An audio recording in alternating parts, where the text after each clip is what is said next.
Alumnos, bienvenidos a esta semana 5 de su materia Estudio de las contribuciones. Iniciaremos con este siguiente tema que son facultades de comprobación de las autoridades. Prácticamente esta está fundamentada, como lo vemos en la lámina, en el artículo 42 del Código Fiscal de la Federación.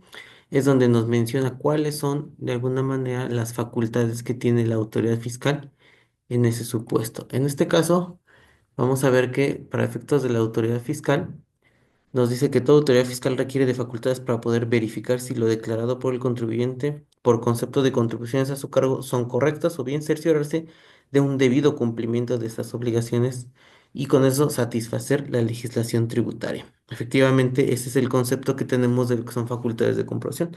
Recuerden que para nosotros los contribuyentes los llamamos derechos, a las autoridades fiscales se les llama facultades.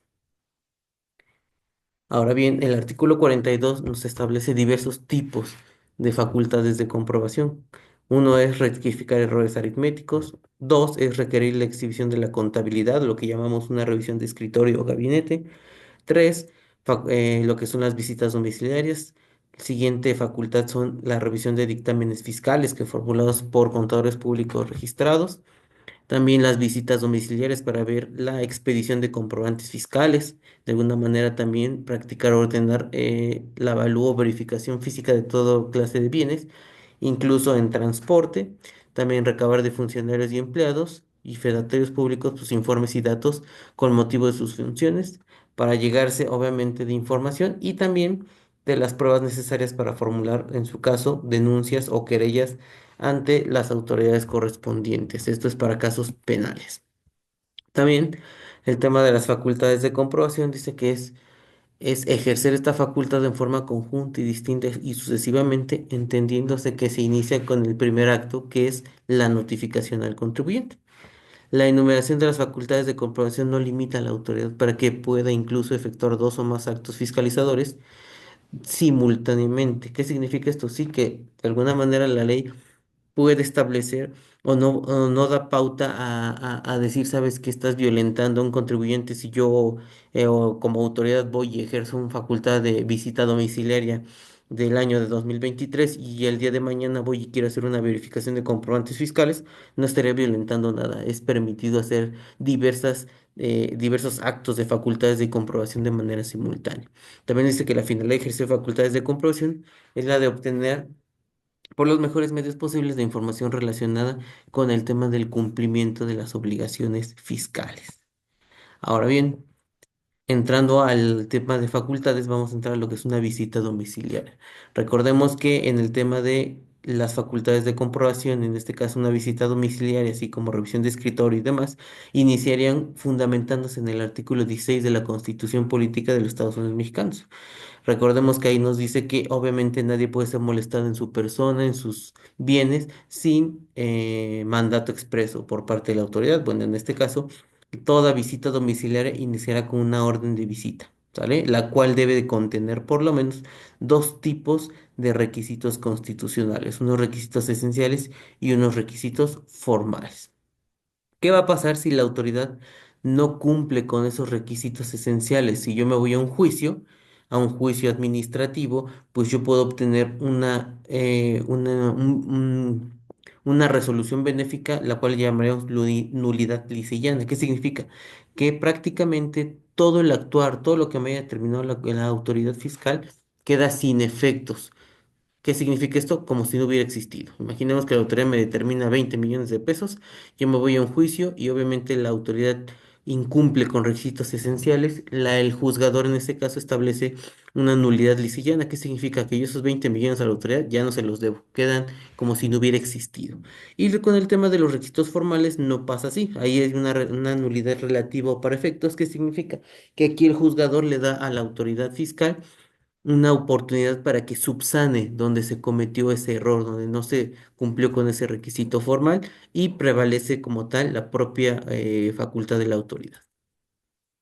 También, bueno, en una visita domiciliaria, vemos que la falta de cumplimiento de dos requisitos no suspende el plazo de la caducidad de las facultades de la autoridad. Dos requisitos que tengamos incumplidos no va a suspender el plazo de caducidad de las facultades. Recordemos que cuando vimos formas de extinción de la obligación fiscal, había una que era la caducidad, y la caducidad es la pérdida de la facultad de la autoridad para determinar contribuciones.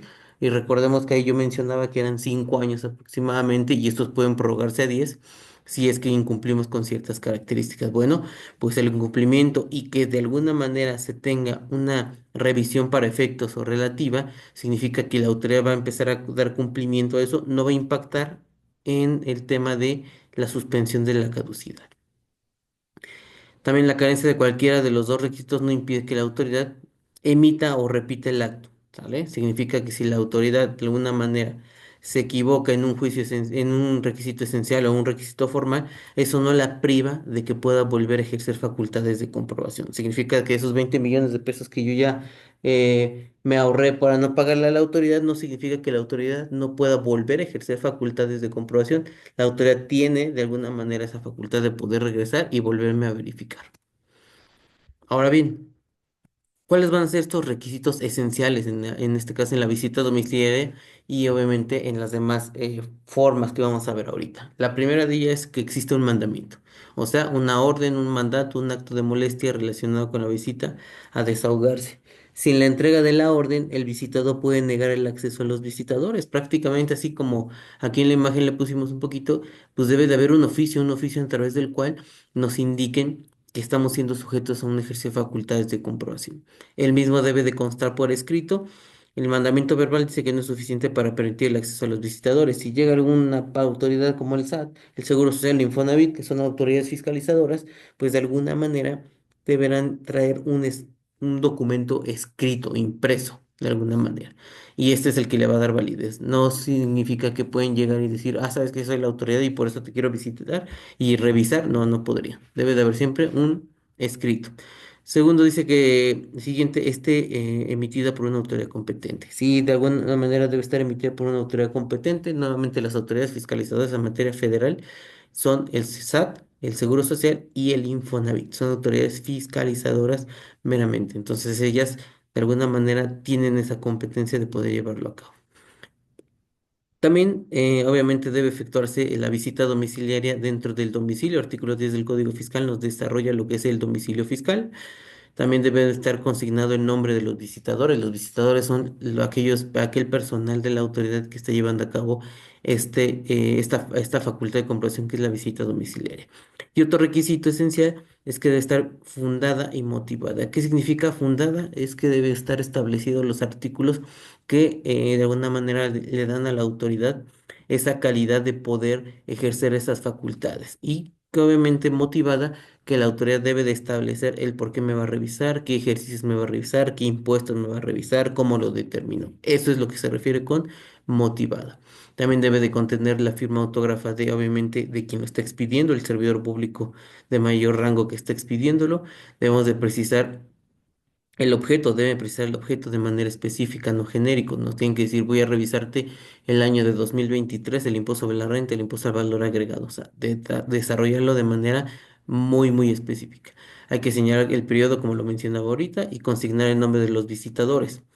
También hay que exhibir los papeles de trabajo dentro del domicilio fiscal. La exhibición de la contabilidad de papeles de trabajo en el domicilio, pues obviamente es fundamental, también es un requisito esencial, perdón. Ahora bien, ¿cuáles son los requisitos formales? Pues obviamente levantar actas circunstanciadas. El Código Fiscal de la Federación establece que la visita domiciliaria cada vez que se presente la autoridad fiscal debe levantar actas circunstanciadas. ¿Qué es un acta circunstanciada? Nos dice que es un documento público que hace prueba plena de los hechos en ellas contenidos, por lo tanto, cuando se pretende desvirtuar estos, la carga de la prueba recae en el contribuyente. ¿Qué otro requisito formal tenemos? En presencia de dos testigos, que también nos deben de asignar dos testigos para, obviamente, cada vez que se lleve a cabo un acta. Y también por la autoridad que practique la diligencia debe de haber un desahogo, ¿ok? De la visita, o sea, con el personal establecido. Ahora bien, Todo eso está establecido en el artículo 38, que son los requisitos esenciales, y en el artículo 43, que son los requisitos formales que establece de alguna manera el tema de las facultades de comprobación.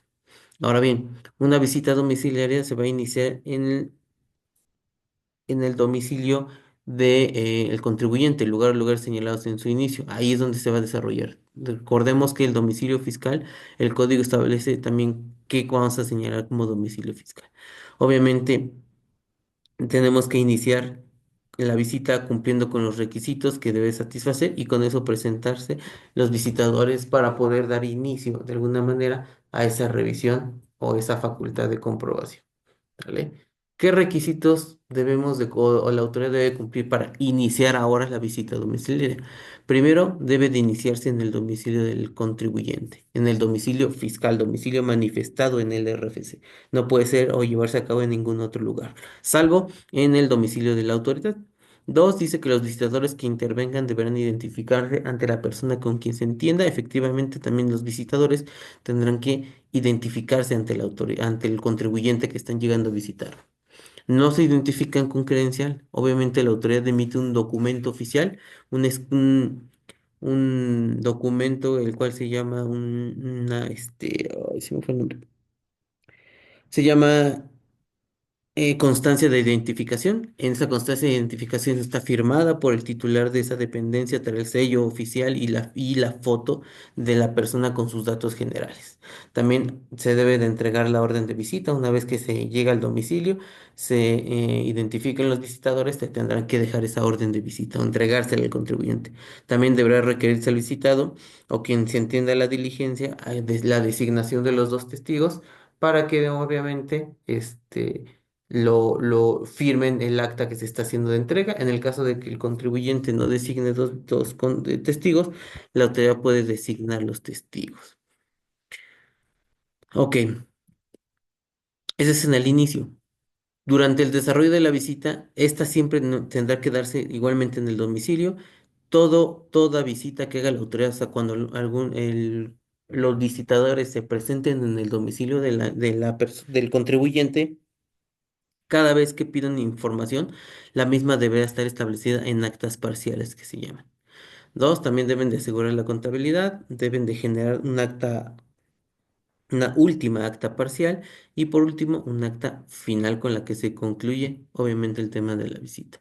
También en las visitas puede haber una reposición del procedimiento, lo que establecíamos con el tema de los requisitos, una nulidad para efectos o de reposición. Aquí es donde nosotros tenemos, o en este caso la autoridad tiene un plazo para poder reponer esos procedimientos. Y puede ejercer de alguna manera una nueva orden de hechos posteriores también la autoridad sin ningún problema. Esto es referente a lo que es una visita domiciliaria. Ahora bien, lo que es una revisión de escritorio es algo muy similar, nada más que la diferencia es que en este tipo de facultad de comprobación, el contribuyente o la persona debe de exhibir en el domicilio de la autoridad, obviamente el tema de la contabilidad y documentos que integran la misma. ¿Cuál es la diferencia entonces? Visita domiciliaria, la autoridad manda a su personal al domicilio del contribuyente. En una revisión de escritorios, yo le mando un oficio al contribuyente para que me presente la información y me la entregue en mi domicilio como autoridad. Dice que este requerimiento de autoridad deberá satisfacerse igual con lo establecido en el artículo 16 y en los supuestos del artículo 38 y 48 del Código Fiscal de la Federación. ¿Cómo se inicia esta parte? Bueno, primeramente se solicita o se realiza la notificación con base en el artículo 136 del Código Fiscal, que ya lo veíamos en sesiones anteriores. Obviamente se hace directamente, ya puede ser la notificación en el lugar donde se encuentre el contribuyente en su domicilio o puede ser directamente en el domicilio de la autoridad. Una vez que se entregue esa información, dice que en la solicitud se va a indicar el lugar y el plazo con el que cuenta el contribuyente para entregar la información. ¿Qué significa? Se le van a decir dónde es el domicilio de la autoridad que debe de llevarlo y cuántos días tiene para entregar esa información. Siguiente nos dice que los informes o toda la información que entregue deberá ser proporcionada por la persona a quien se dirigió o por su representante legal. Significa que hay que entregarlo mediante un escrito libre, ¿sí? Prácticamente, obviamente firmado por el representante legal. Una vez que la autoridad tiene el plazo para estar revisando todo eso, la misma autoridad va a tener que emitir algo que se llama un oficio de observaciones en la revisión de escritorio. Este oficio de observaciones es prácticamente, como su nombre lo indica, son todas las observaciones, o como aquí nos dice, consta en forma circunstancial de los hechos u omisiones que se hubieran conocido y entrañen en incumplimiento de las disposiciones fiscales o del contribuyente, con base en el artículo 48, fracción 4. Ahí es donde nosotros, o bueno, la autoridad, y a nosotros nos va a dar a conocer qué fueron las irregularidades de las observaciones que está determinando. Dice que cuando no hubiese estas observaciones, ¿qué se va a hacer? Pues se va a emitir un oficio de conclusión de la revisión. Solamente donde se va a concluir, se va a indicar, ¿sabes qué? Pues ya la revisión no encontramos nada sobresaliente, entonces te entrego un oficio en el cual yo te estoy diciendo que concluyo esa revisión de gabinete. Está fundamentado, como aquí lo indica la lámina, en el artículo 48, fracción 5. También nos dice que una vez que la autoridad entregue ese oficio de observaciones, el contribuyente va a obtener un plazo de 20 días para entregar la información que pueda subsanar esas observaciones. ¿Sale? De alguna manera, ese plazo de los 20 días dice que puede ampliarse por 15 días más, siempre y cuando lo que se le esté entregando al contribuyente o se esté revisando sea más de un ejercicio fiscal, por lo cual entonces sí tendrá derecho a una ampliación de ese plazo. En lugar de tener 20 tendría 35 días, ¿no? 15 días adicionales para que entregue y obviamente la autoridad pueda analizar esa información. Dice también que se van a tener por consentidos los hechos consignados cuando, en una vez que se vence ese plazo, el contribuyente no entregue documentación, la autoridad entenderá que aceptó esas irregularidades el contribuyente. Dentro del plazo para desvirtuar los hechos y omisiones, obviamente el contribuyente puede optar por corregir su situación fiscal. ¿Qué significa? Oye, ¿sabes qué? Pues mira, ya vi en qué estoy mal. Antes de que se acabe el plazo, me acerco a la autoridad y le digo, ¿sabes qué? Estoy de acuerdo. Si esos son mis errores, dime cuánto te debo, me quiero corregir y se acabó. Le pago a la autoridad y ahí se acabó todo. ¿De acuerdo? Dice que cuando el contribuyente no corrija totalmente su situación fiscal, conforme lo que establecieron en el oficio de observaciones o no desvirtúe los hechos o omisiones con la documentación, entonces la autoridad procederá a emitir una resolución para determinar, obviamente, las contribuciones omitidas y obviamente esto significa que se generará un crédito fiscal. ¿Cuál es el plazo para concluir tanto la visita domiciliaria como la revisión de escritorio? El artículo 46A nos dice que el plazo máximo es de 12 meses. La autoridad tiene un plazo de 12 meses para poder dar fin a este tipo de facultades. Dice que cuando las autoridades no notifiquen el oficio de observaciones o en su caso el de conclusión de la revisión dentro del plazo, esta se entenderá concluida en esa fecha, quedando sin efectos la orden y la actuación. Esto es en el caso de que no emita oficio de conclusión la autoridad. Sin embargo, en la práctica real esto no se lleva a cabo. La autoridad es muy quisquillosa. Bueno, ya vimos entonces que son 12 meses lo que tiene la autoridad como parte de plazo para llevar a cabo, pero ese plazo puede sufrir un efecto de suspensión. Ese efecto de suspensión puede ser por huelgas, por fallecimiento del contribuyente, este aplica solo para personas físicas, también cuando desocupe su domicilio fiscal sin haber presentado un aviso, también se va a suspender el plazo. El siguiente nos dice que cuando el informe en la reposición del procedimiento, lo que mencionábamos hace un rato en el tema de no cumplir con requisitos formales, pues obviamente hay una reposición del procedimiento. En caso de caso fortuito fuerza mayor, cuando llegamos a tener algún imprevisto que no tenemos durante una facultad de comprobación, la autoridad tendrá que, obviamente, emitir un oficio para suspender el plazo de los 12 meses en lo que se encuentra cómo subsanar esa situación. Y por último es interposición de un medio de defensa. Si el autor interpone, el contribuyente interpone algún medio de defensa, también se suspende ese plazo de los 12 meses. Cuando hablamos de suspensión es que de alguna manera ese tiempo que estemos cayendo en alguna de estas situaciones no se contará como plazo de los 12 meses, sino obviamente a la fecha que ya tenemos establecida se le aumentará de alguna manera ese plazo y con eso la autoridad podrá establecer una nueva fecha de conclusión de las revisiones. Aquí estamos estableciendo un esquema de la revisión de gabinete. Nos dice que obviamente iniciamos una revisión de gabinete con el artículo 48, fracción 1, que es la entrega del oficio, se notifica con base en lo que establecen los métodos del artículo 136 del código. Dice que el contribuyente proporciona la información. Si sí proporciona la información y hay observaciones, pues obviamente vamos a emitir un oficio de observación en la autoridad. En el caso de que no haya observaciones, el oficio de conclusión. Una vez que se notifique el oficio de observaciones, el contribuyente tiene este plazo de 20 días para entregar información y desvirtuar los hechos. Si no desvirtúa los hechos, lo que procede es emitir la resolución determinativa del crédito o en su caso algo que llamamos una liquidación. Desde que se entrega el oficio hasta que se hace la contestación o el tema del oficio de observaciones, más bien dicho, del oficio de observaciones, entonces ahí establecemos el plazo de los 12 meses para una revisión de escritorio. Para una visita domiciliaria es algo muy similar, solamente que igual se inicia con entrega de la orden de visita, artículo 43, se notifica la misma, se levanta el acta de inicio, se hacen todas las actas parciales derivadas de que la autoridad llega en esos momentos, se levanta una última acta parcial en la cual se le otorga al contribuyente 20 días y concluyemos la revisión antes de los 12 meses notificando el acta final. Obviamente, si en esta acta final se generan observaciones y no subsana el contribuyente, pues de alguna manera se emitirá nuevamente la liquidación o el crédito fiscal.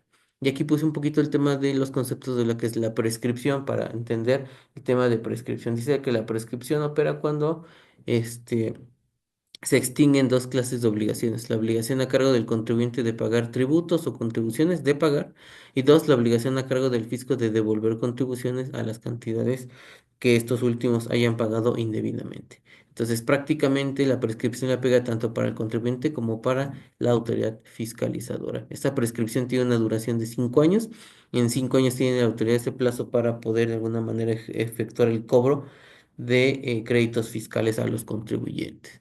También está el tema de la caducidad. La caducidad está fundamentada en el artículo 67, nos dice que es cuando se extingue la facultad de la autoridad, como les decía, para determinar obviamente obligaciones fiscales o diferencias.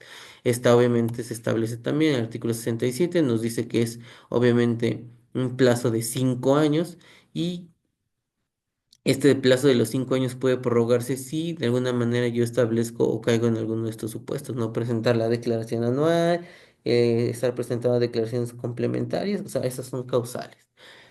Y aquí se genera el tema de los 10 años, lo que les decía, se prorroga. Acá atrás es los supuestos y con los cuales se empieza a hacer el conteo de los 5 años. Acá es una vez que la autoridad determina, yo puedo establecer o la autoridad puede establecer una prórroga de 5 años más y llegar a 10, que la autoridad puede revisar y determinar o diferencias en alguno de estos supuestos: el no llevar la contabilidad, el no estar inscrito, el no guardar la contabilidad de los años correspondientes, el presentar o no presentar declaraciones anuales ni informativas, son causales para que yo de alguna manera le dé armas a la autoridad para prorrogar ese plazo de los 5 años.